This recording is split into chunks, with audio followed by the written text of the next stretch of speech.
ابن قیم کہتے ہیں لوگوں کی 3 قسمیں ہیں. ایک وہ جس کا دل مر چکا ہے،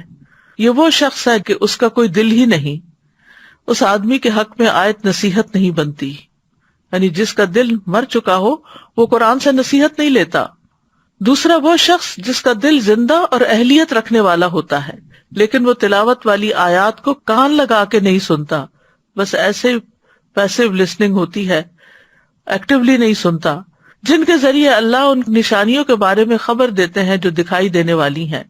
یا تو وہ آیات اس تک پہنچی ہی نہیں یا اس تک پہنچی ہے لیکن اس کا دل ان آیات سے ہٹ کر کسی اور چیز میں مشغول تھا اور اس کا دل غیر حاضر ہے، اسے بھی نصیحت نہیں ہوتی حالانکہ اس میں اہلیت ہے اور اس کا دل موجود ہے. اور تیسرے وہ آدمی جس کا دل ابھی زندہ ہے اور وہ اہلیت بھی رکھتا ہے، جب اس پر آیات کی تلاوت کی جاتی ہے تو وہ اپنا کان لگاتا ہے، اپنے کانوں کو اس طرف ڈال دیتا ہے، یعنی توجہ سے سنتا ہے اور اپنے دل کو حاضر کرتا ہے، اور جو کچھ وہ سن رہا ہے اس کے فہم کے علاوہ وہ اپنے دل کو کہیں اور مشغول نہیں کرتا، یعنی وہ پوری توجہ سے پھر بات کو سنتا ہے، اس کا دل بھی حاضر ہے اور یہ شخص کان بھی لگائے ہوئے ہے. اس قسم کے لوگ وہ ہیں جو ان آیات سے بھی فائدہ حاصل کرتے ہیں جو تلاوت کی جاتی ہیں، اور ان آیات سے بھی فائدہ حاصل کرتے ہیں جو مشاہدے سے تعلق رکھتی ہیں، جیسے آسمان، پہاڑ وغیرہ. وَإِذَا تُلِيَتْ عَلَيْهِمْ آيَاتُهُ زَادَتْهُمْ ایمانا، اور جب ان پر اس کی آیات پڑھی جاتی ہیں تو ان کا ایمان بڑھ جاتا ہے. اس کا ایک مطلب ہے کہ وہ تصدیق کو بڑھا دیتی ہیں، کہ وہ اللہ کی باتوں کو سچ سمجھنے لگتا ہے. دوسرا معنی کیا گیا وہ خوف کو بڑھا دیتی ہیں،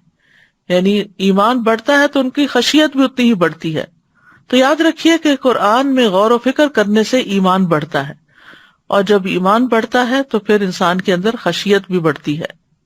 تو تدبر جو ہے یعنی غور و فکر کرنا، اپنے دلوں کو حاضر کرنا، یہ سبب بنتا ہے ایمان بڑھانے کا،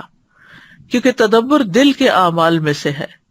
اور تدبر ایسے معنی واضح کر دیتا ہے جس سے وہ پہلے ناواقف ہوتے ہیں، یا جو کچھ وہ بھول چکے ہوتے ہیں انہیں یاد آ جاتا ہے. یا یہ غور و فکر ان کے دلوں میں نیکی کی رغبت اور اپنے رب کی کرامت کا شوق پیدا کر دیتا ہے. یا یہ تدبر اللہ کے عذابوں سے خوف یا اس کی نافرمانیوں سے باز آ جانے کے عمل کو پیدا کر دیتا ہے، اور ان سب چیزوں سے ایمان بڑھ جاتا ہے. اور ایمان بڑھنے کے نتیجے میں وَعَلَىٰ رَبِّهِمْ يَتَوَكَّلُونَ، وہ اپنے رب پر توکل کرتے ہیں، بھروسہ کرتے ہیں. یعنی دنیا کی جن مشکلات، مصائب، سختیوں کے بارے میں ان کو خوف لاحق ہوتا ہے، وہ ان کے بارے میں اللہ پر بھروسہ کرتے ہیں. اپنے وہ اعمال جن کے بارے میں وہ آخرت میں ثواب کی امید رکھتے ہیں، ان کے بارے میں وہ اللہ پر بھروسہ کرتے ہیں. یعنی دنیا کے معاملات میں بھی اور آخرت کے معاملات میں بھی ان کا بھروسہ اپنی ذات پہ نہیں ہوتا، اپنے کمال پہ نہیں ہوتا، بلکہ اللہ کی ذات پر بھروسہ کرتے ہیں. یعنی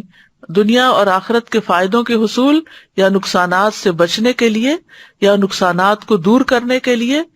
وہ اپنے رب پر جو توکل کرتے ہیں انہیں پورا اعتماد اور یقین ہوتا ہے کہ اللہ تعالیٰ ان کا یہ کام ضرور کر دے گا.